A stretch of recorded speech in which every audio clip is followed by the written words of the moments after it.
At the time I got picked, my score was about 496.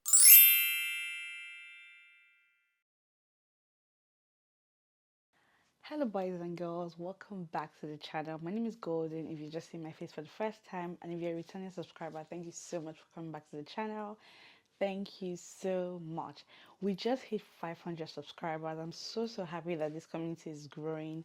Thank you so much for everyone who has subscribed, and if you've not subscribed, please do consider clicking that subscribe button and be part of my online besties. Anyways, without too much talk, today's video is basically going to be about, it's another video in my immigration series, right? Today's video is basically going to be answering one particular question I've gotten asked on one of my immigration videos, which is how do I make my score better to be able to stand a chance to get picked in the Canadian Express Entry pool. Now, I did a video. If you've not seen that video, I'll link it somewhere up below or maybe in the description box. I did a video talking about how I got my permanent residence in like 2 months, and one of the obvious things that contributed to that is that my score was pretty on the high side. It was good. At the time I got picked, my score was about 496, which is pretty good, right?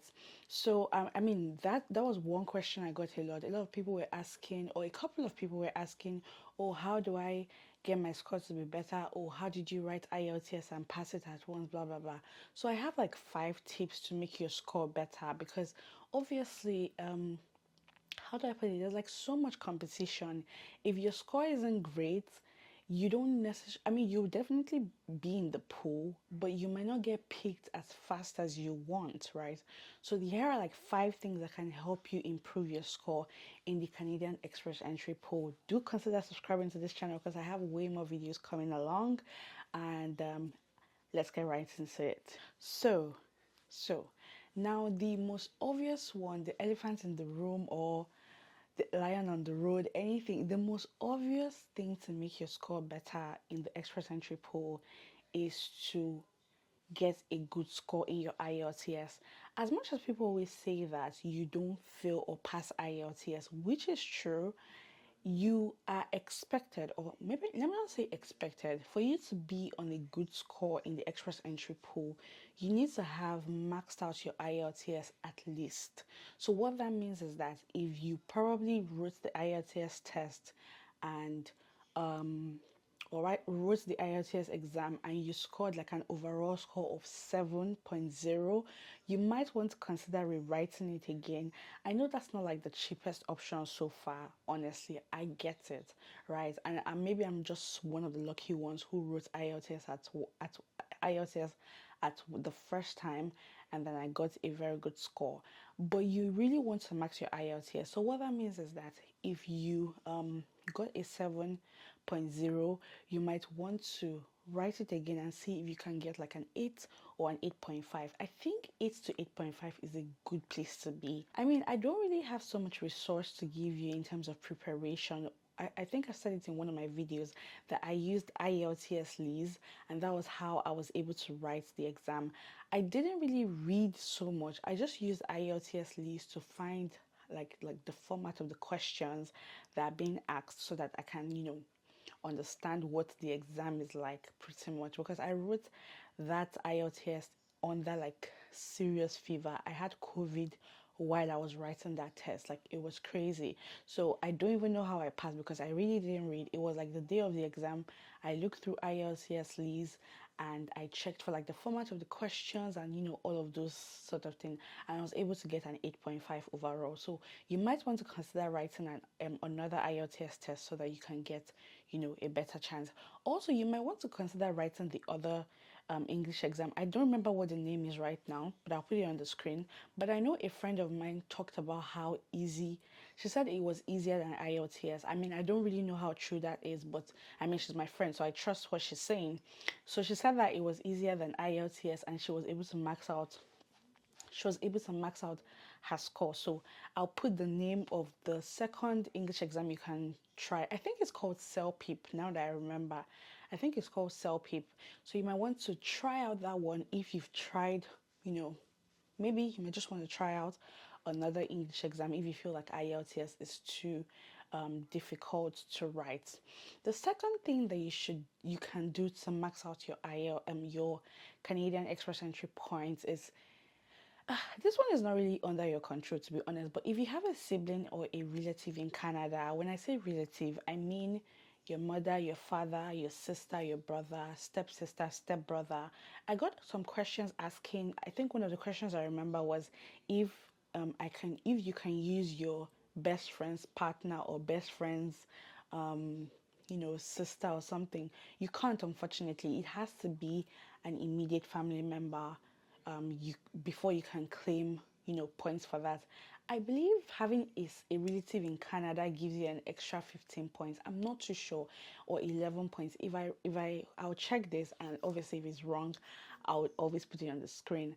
I was able to claim more points because I have a sibling who has lived in Canada for a long time, and the person has to be a permanent resident. It can't be someone who is on a student visa or a I don't know if a work visa can count, but it has to be a permanent resident or a citizen of Canada before you can claim points that you have a relative in Canada.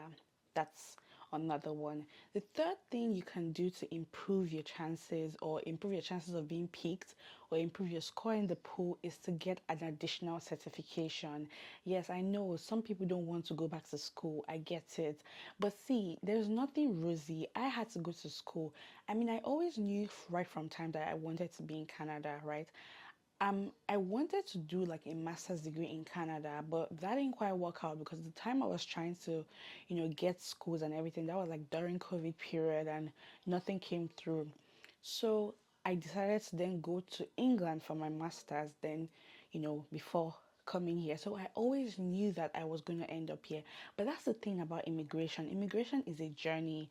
You have to actually like follow some steps to get to your destination. It's not just, oh, I'm just going to do this and that. If you have to go left and right, left and center before you can get there, then by all means, definitely do that. I had to go, do a master's degree in a country that I didn't want to go to, right, before I ended up in a country that I always wanted to be in. So by all means, try and get an additional certification. And there is this misconception that it always has to be a master's degree. It doesn't have to be a master's degree. There's another course that I know. There was another course I know some family members have written, and they used it to gain additional points, for the pool. I'll put the name of the course on the screen or maybe in the description box so that you can see it. So it doesn't necessarily have to be a master's degree.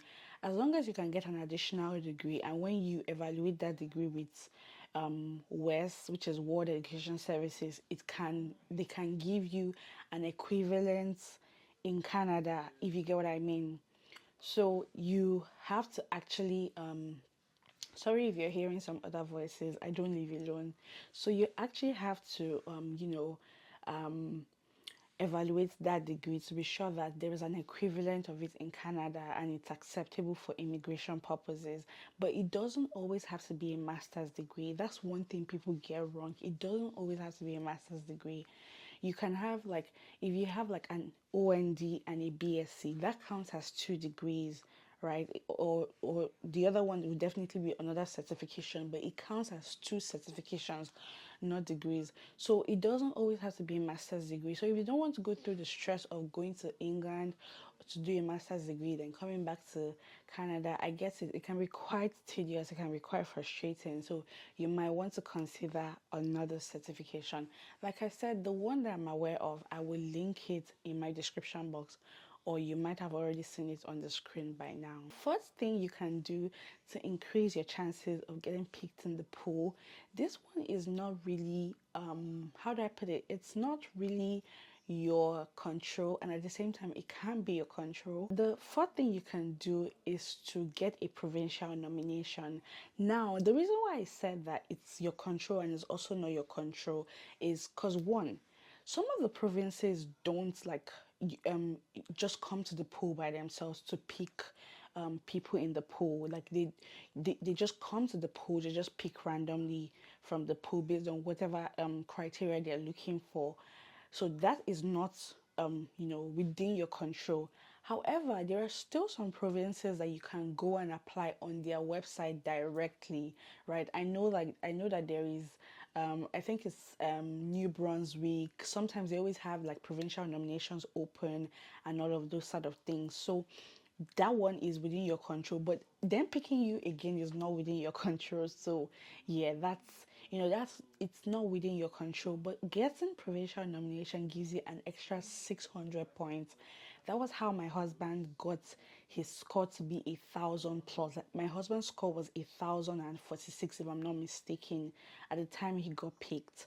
He got a provincial nomination from Ontario, which is why we live in Ontario.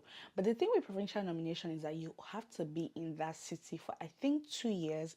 You have to like live and work in the city for 2 years before you decide if you want to move to another city. So you see, babies, we're stuck here. But I didn't get a provincial nomination. I just went through the general express entry pool. I didn't get nominated by any province. Try applying for provincial nominations. If you can't, you have to just stay in the pool and you just might get lucky. My husband got lucky. Literally, he got lucky. He just got picked from the pool. Another way you can improve your chances of getting picked from the Canadian Express entry pool is to get a job offer.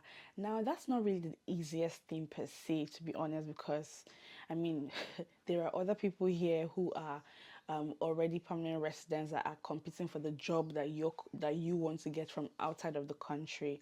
But I mean, that's not to say you can't get lucky. Shoot your shot at companies.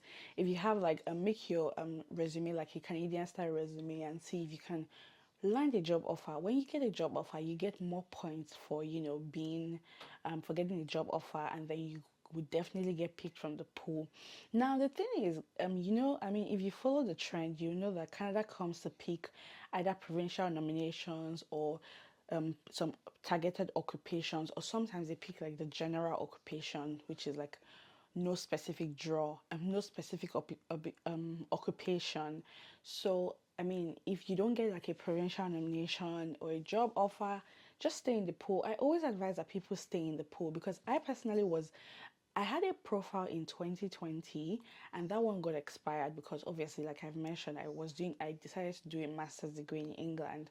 But then when I finished my master's degree, I still stayed in the pool for like I think 3 months before I got picked, because at the time I entered the pool, Canada took like a pause on picking candidates from the pool. So I always advise that people stay in the pool. Like it has worked for people I know. Just stay in the pool. You just might get lucky. But those are really the tips I can give to you. I mean, there's also the option of coming through school, like doing a master's degree, but then again, that's not really guaranteed, because what if you don't get admission, or what if you don't get like a study visa and all of that. So I hope these tips are helpful. Really, if you have any questions, let me know in the comment section. I'm trying not to let this video run long. Just let me know in the comment section. But those are the things that typically worked for me. So I really hope these tips were helpful. Let me know if you have any questions in the comment section. I always reply to my comments. If I have anybody who has experienced the same thing, I would definitely share it. And if I have answers to your question, I will definitely answer. But thank you so much for watching this video. I hope you have a good day, and I hope you consider subscribing. I hope you consider subscribing. Hit the subscribe button. It's free of charge, my dear. Like, it's free. But anyways, consider subscribing.